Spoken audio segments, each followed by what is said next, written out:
got no home, so I'm hoping for woe. Solo in the solo, come down on the paper, sizzle at the bottom if you don't know. But you when I throw bones, from up on the skeleton, goes in my front. Hey guys, I'm welcome back. Using the GoPro this time. Thought I'd give it a go. Haven't used it at all since I brought it.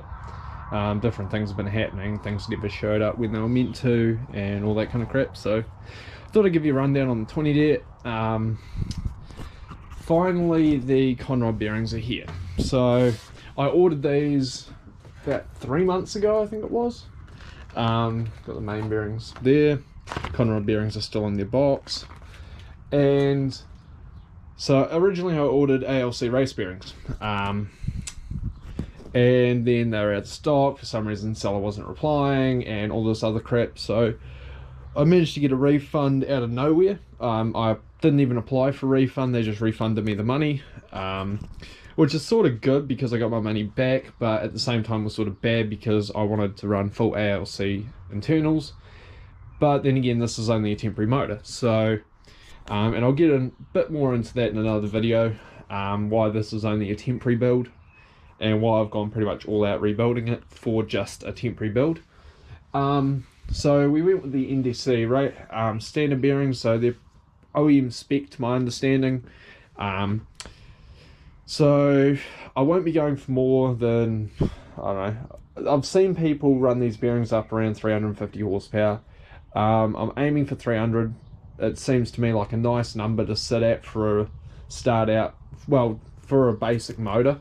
Like, okay, we've got the hybrid turbo and front facing, but it's pretty, like, everything internally is stock. We've got 20E head gasket, head bolts instead of studs, and things like that. So that's pretty much a rundown of the 20det. Like, we've got to, so pretty much everything's here to put the motor back together. I've got the cam belts here, all the bearings and everything are here. I've got to come through and shorten these. So as you can see, these are into the front-facing clamshell, and these are the factory bolts off your normal intake. So they're all too long. So I've got to measure them with the verniers and cut them to length. So it's that one. Pretty much every single bolt is too long. But I am debating pretty much just binning this setup and running a proper front-facing plenum. They're, what were they, $996 including shipping for a full proper front-facing plenum. So none of this clamshell on factory with the rail and everything. It's just a full front-facing setup. So I am tempted to run that. I do have to get some exhaust nuts to put on these onto here. I've got to put the gaskets in all here. Got to drill this hole out a bit bigger because it doesn't sit with the flange angle. It doesn't go all the way through. I've tried 2 different turbos, so I don't know why, but shit happens. So I need to bore it out with the drill. Wow, it smells like paint in here. I've been busy. Got to put the power steering pump and the alternator on. Power steering pump's still in the car. I've got to go through and get the intercooler kit here to customize the bends for the front facing. Either way I go.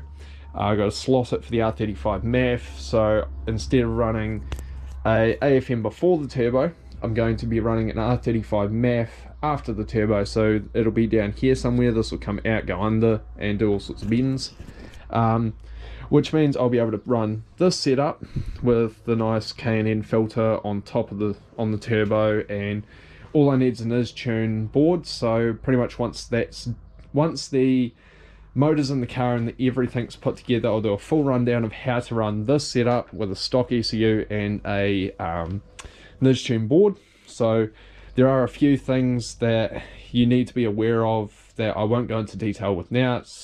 I'll do that in another video, and I might try get a local tuner to give you a better understanding of the advantages and disadvantages of doing this. Like I've done a bit of research, but when it comes to tuning, I'm no guru at all.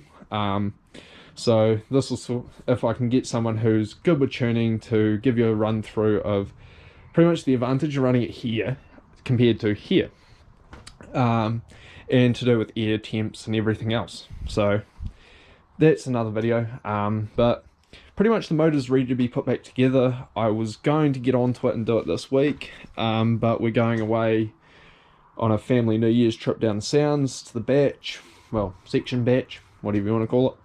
So I won't be back until the 3rd, so pretty much once I'm back, this entire motor's going together. The engine bay of the 33 is going to be sanded back, and this motor's going to go in the hole, and for the first time, the car's going to have a motor in it since I crashed it pretty much. Yeah, but thanks for watching, guys. Like, subscribe. I did a video with the background of my 3D printing business plan, whatever, a breakdown of my computer build software, and a full run through of pretty much what it looks like behind the scenes of my channel as a creator, so the things that you guys don't get to see. So I thought I'd give you a bit of an insight on that and everything else. So hope you guys enjoy the video. Like, subscribe, have a great New Year's, hope you had a good Christmas, and if you're working, don't work too hard. Later.